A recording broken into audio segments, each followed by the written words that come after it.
guys. It's around mga 9:30 or 10 o'clock na ngayon. Binuksan natin yung ating counting fund. At eto na. Ang daming bula. Ewan ko kung bakit. Siguro marumi lang talaga. Umuulan ngayon guys. Ito. Napakalakas. Hindi naman gaanong malakas. But it is raining. So kung nasa labas itong isda natin, hindi ko rin sigurado kung etong tubig ng ulan ay good for them, ano. But kasi yung open pond pag umulan, eto. So ayan sila guys. Pero kanina pag alis namin 4 o'clock, 5, 6, 7, 8, 9, 10, 6 o'clock, pwede natin itong pakainin. Bigyan natin ng konti. Ayan. Ano na? So, ang daming bula.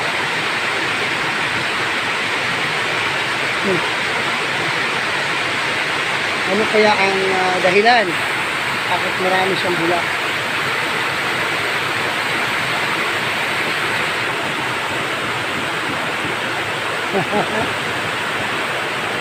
Ayan.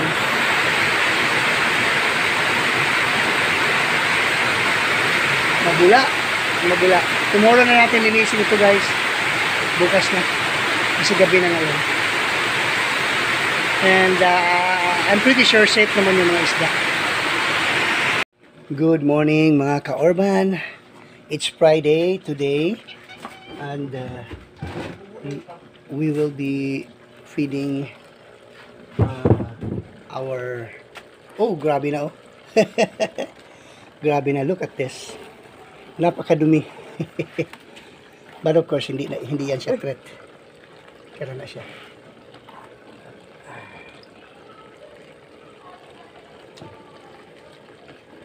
Wow. So, we will be feeding them. Papalit tayo ng water mamaya. Pagkakainin muna natin sila. Are you there?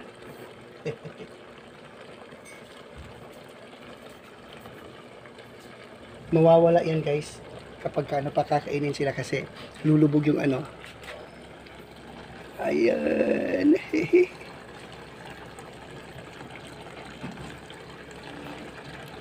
So we will be cleaning this pond today.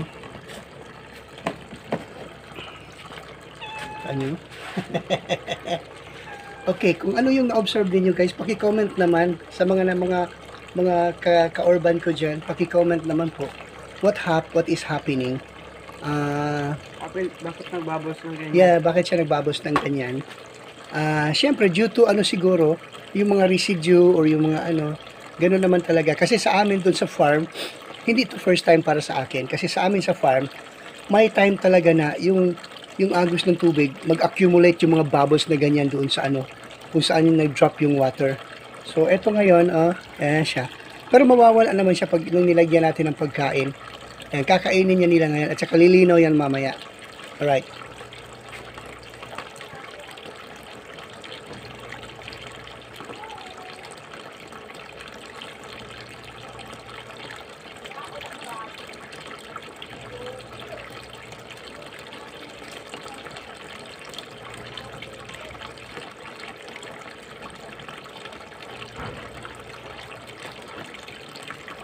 Ayan guys, tingnan nyo. Unti-unti na yung lilinaw. Tsaka magsipulasan yung mga ano na yan. Medyo malalaki na yan sila. Nasa mga 4 to 5 na yan sila na ano. 4 to 5 inches na yan sila. Ayan. Magpapalit tayo ng water later. After they eat. Paanuhin muna natin sila. Relax muna natin sila para hindi ma-stress. I don't know kung tama ba yung ginagawa ko. But yun ang naisip natin na paraan kung paano, ano. Ayan, kumakain sila. So, nandyan. Ang lalaki na guys, oh. Wow. Yan po yung pond natin. Give me your comments guys. Tulungan nyo ako para i-comment natin yung kung ano ang nangyayari dito. Para matuto naman ako. Kasi we are in an urban area, raising up this hito na pwede silang mabuhay sa mud pond. Pwede rin sila sa concrete pond. Ngayon nandito sila sa plastic container or plastic pond na siguro ang laki nito ay 2 by 3.5. Ano siya, oblong siya, parang oval. Ayan, kumakain sila guys. Naku, ang lalaki na talaga guys. Wow, wow. Ang lalaki na talaga. Napakasarap tingnan. Ayan ha. Napakasarap tingnan guys. Ayan.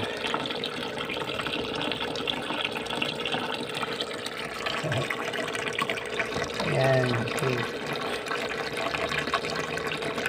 Ayan, umiikot sila guys. Umiikot.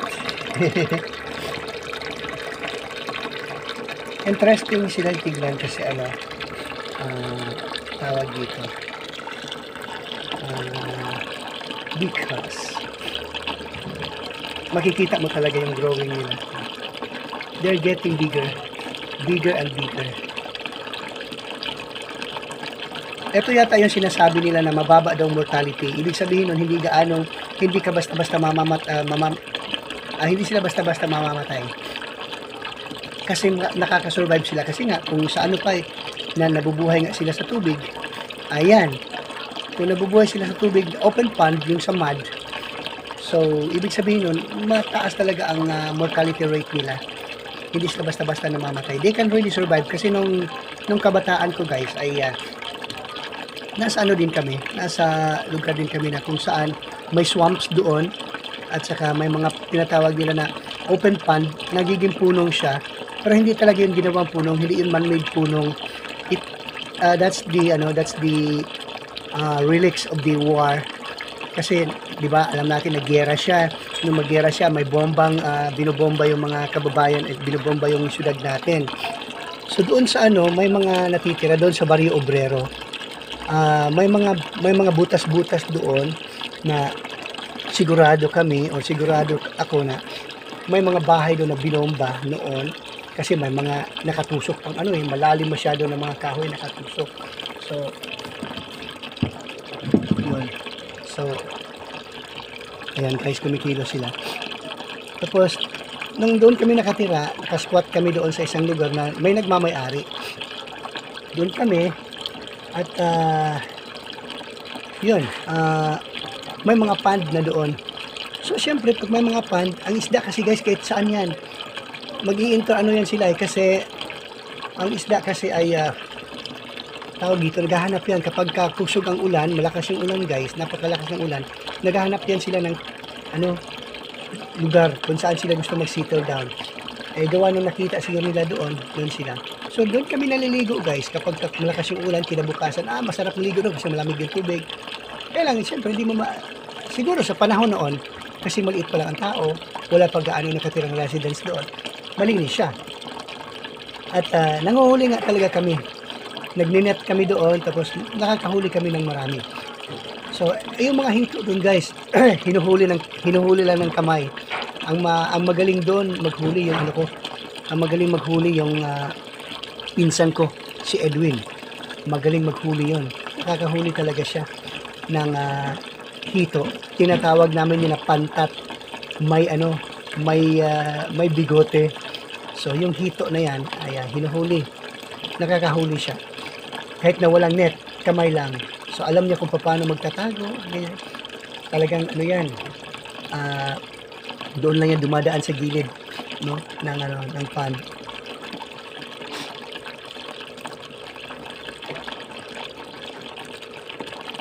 Kaya din guys, nakikita ko talaga na lalo pat kung nililimas namin yung tubig doon, i-dried up namin siya, talagang mahuhuli sila.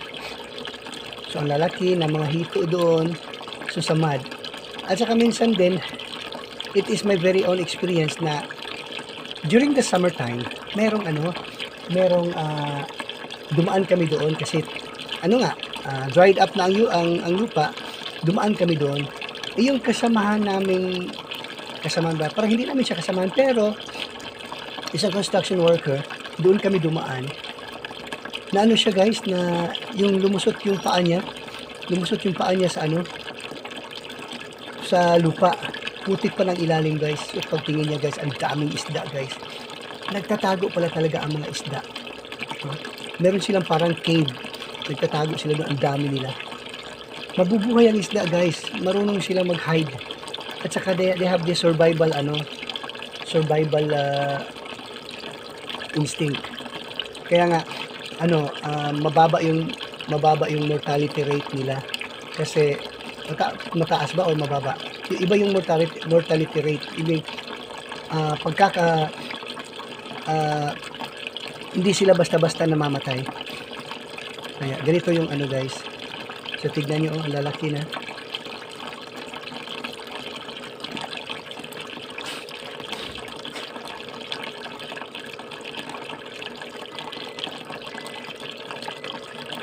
Maybe this week, umpisahan na natin yung plans na gagawa ako ng malaking itong lugar na ito dito, fully concreted ko para mailagay na yung pond na malaki. Gagawa tayo ng malaking pond. So ayun guys, tingnan nyo. Papakita ko sa inyo yung situation. Yan guys, yan. Yan siya. Galing doon, yung may green na hanggang sa may green yata na na dashpan. Hanggang dito yan. Hanggang nakita nyo yung kahoy na poste na kinain ng wall. Hanggang dyan yung gusto ko. Isesemento natin yan. So yan, magiging na yan. Hindi yan magiging slope. Drop na yan pagkatapos. So sesemento natin yan guys para dito yung portion na yan, kita nyo paved na yan sementado na yan. So idudugtong ko na lang patungo doon sa last portion din ng cabinet. Yun yan sa may green unahan pa para magiging sementado na yan siya. Kung hindi pa kaya ng budget, kalahati lang muna. So basta doon importante kasi lalagyan natin ng 4x8 or 4x6.5 kasi tinitignan ko itong dito guys. Ang sukat ng poste from that post to this post ay 6.5. Hindi siya merely 7 pero hindi abot ng 7. So 6.5 ang gagawin natin para pareho ang sukat din doon, no? Isang format lang tayo. So ganyan yan guys. And then makikita natin ito, may mga gardens tayo. Si Mrs. Nagtatanim, may mga tinatawag namin na tanglad, yung para bang grass na pwede mong see. Pero may napapansin ako guys, may ilaw. Yung ilaw guys hindi pa napatay na off. So patayin natin yung ilaw kasi sayang naman. Ito yung sinasabi ko na kapag ka nagpamilya ka, lahat ng considerations dapat nasa iyo. So tapos na ang tanghali ng tapat pero nandiyan nakailaw pa rin ang natin. So it should not be kasi mahal ang kuryente guys. Hindi madali maghanap ng pera pambayad ng kuryente. Ayan na sila. Okay.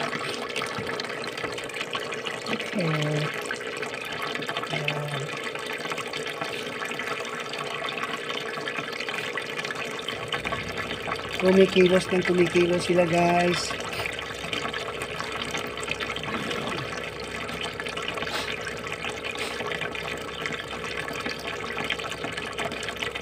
So ganito ang situation, no? Ganito ang situation sa urban area. Kung lalabas ka dito sa bahay guys. Anyway, dun sa labas meron din tayong mga tanim. In fact, meron tayong puno ng we called it buungon. At suha naman ito sa Tagalog. Ayan. So diyan, gumagawa tayo ng garden. Ipapasilip ko lang ulit sa inyo. I know tapos nyo nang nasilip to, pero titignan natin. Kasi guys, ito nga. Ito yung situation natin. May mga ano tayo doon, may mga plants tayo. Tapos doon naman banda, meron tayong plants din. Yun ang garden talaga natin. So dinidevelop natin yan guys, binibisbisan natin or dinidiligan natin ng tubig ng pond. Kasi guys, ang advantage po ng tubig ng pond, maraming nutrients yan. Meron tayong mga herbal na mga plants. Ayan, tingnan nyo, meron tayong mga herbal na plants. Ito, buhay na guys, hindi mamamatay, basta-basta mamamatay ang plant na yan. See? Ayan. So, ganito ang sitwasyon talaga. Ito kasing lugar na ito ay hindi ito intended for the fish pond or intended for the ating fish area. Itong lugar na ito guys ay intended for a classroom kasi meron tayong music tutorial na inumpisahan na nating i-workout kasi next month or maybe in January mag full blast na tayo sa ating music tutorial. Kaya pagagandahin ko pa yung lugar na yan, ipapataas ko pa yung file ng hollow blocks dyan para maging decente. Tapos itong poster naman na yan is dyan yung boundary. So doon po talaga ang pond natin, yung lugar na yan. Hanggang dyan lang siguro kasi para may daanan naman yung service, no? May motor kasi dito sa bahay. So guys, I am not an expert. Naglalaro din lang ako sa naglalaro din lang ako sa buhay ng hito. Etong project na ito bigay sa atin po. Break na binibigay po sa atin ng Pinoy Rod Foundation, urban backyard fish farming. So eto siya guys, yan yung project natin, makikita nyo yan. Okay, so Pinoy Rod Foundation livelihood project, backyard fish farm. So we are aiming to raise hito muna, then sunod crayfish, then tilapia. Tingnan natin bakit ko tinanggap itong project na ito, kasi nothing to lose, no? Nothing to lose. Why? Pag nagmaterialize ito guys, it will become bigger. Pag hindi naman nagmaterialize, pero wala akong nakikitang rason guys na hindi siya magmamaterialize kung aalagaan mo lang talaga, kasi napakadaling alagaan talaga ng mga hito guys. Napakadaling alagaan talaga ng mga hito. Hindi mahirap alagaan yung mga hito talaga guys. Ako sabihin ko sa inyo, hindi talaga mahirap alagaan. Napakadaling alagaan ng mga hito guys. Napakadali. Hindi talaga, walang kahirap-hirap alagaan ng hito. Kaya tinanggap ko ang project kasi madali, alam ko madali siya. Alam ko hindi siya, oh yes, we've been spending thousands na. 1,000 kasi yung 200 fingerlings, foods, pati pa itong paglalagyan, yung aqua pump na yan, ano pa, dami, no? Dami. Siguro umabot na sa mga 3,000 to 4,000, malapit na mag 5,000. Kasi sa pagbili namin ha, kasi bumili na tayo ng 2 sako na na pagkain po nila. So tingnan nyo guys, nawawala na yung nawala na kasi na sila, kumikilos na sila lahat. Kasi tulog yun sila kanina, yung iba natutulog yun ngayon, di ba? So yan guys, tinanggap ko itong project na ito kasi nothing to lose at saka opportunity po ito guys. Marami ng marami nang inoffer si Pinoy Rab doon sa ibang mga families. But of course, hindi din natin sila masisisi kasi pag sinabing urban, lalo pat nagre-renta ka lang ng bahay, pero hindi pa rin kasi kung gustuin mo talaga, makahanapan mo talaga ng paraan. Ako naman, wala naman akong inaatrasang opportunity. Kaya tinanggap ko ito and now ito na siya. Pag lumaki ito guys, dadalhin natin ito, ang technology na ito, dadalhin natin sa Mati, sa lupang Mati, Davao Oriental. Marami doon. Doon ang maganda kasi malaki ang place, no. Iniisip ko na kung mag-open pit ako pero lalagyan pa rin ng canvas yung katulad ng katabi namin doon kasi may katabi kaming shrimps farm kila Suraida. So, ngayon naman, ito naman ang tatapat doon. Hindi shrimps, kundi tilapia, hito farm. Magandang opportunity ito guys. So, yun lang guys for this morning. Salamat sa pagsama nyo sa atin sa updates. At saka, ayoko silang guluhin muna. Mahirap guluhin yung guys kasi hindi pa naubos yung pagkain. So, ayan, kumakain sila unti-unti, lumalabas. So, makikita ko guys, lumalaki talaga yung mga hito. Lumalaki talaga sila. Sa 200 hito na nirelease natin, hindi na ako sigurado na 200 din kasi there are several times na talagang nag-escape talaga sila. So, siguro anyway, kung aabot ng 150, okay na yun. No? Kasi, pero, kung maka-escape sila, saan naman sila pupunta? Makikita at mapapansin talaga. Pero anyway, so yun lang muna mga ka-orban, no? Please message me kung anong may suggestion kayo. I am open to learn, no? Gusto kong matuto talaga. Yun sa mga expert na sa hito, sa urban hito. Please give us a comment, suggestions, yung mga pinagdadaanan nyo para naman mapaganda din natin yung ating paghahanap. So, yan lang po. Magandang umaga po sa lahat.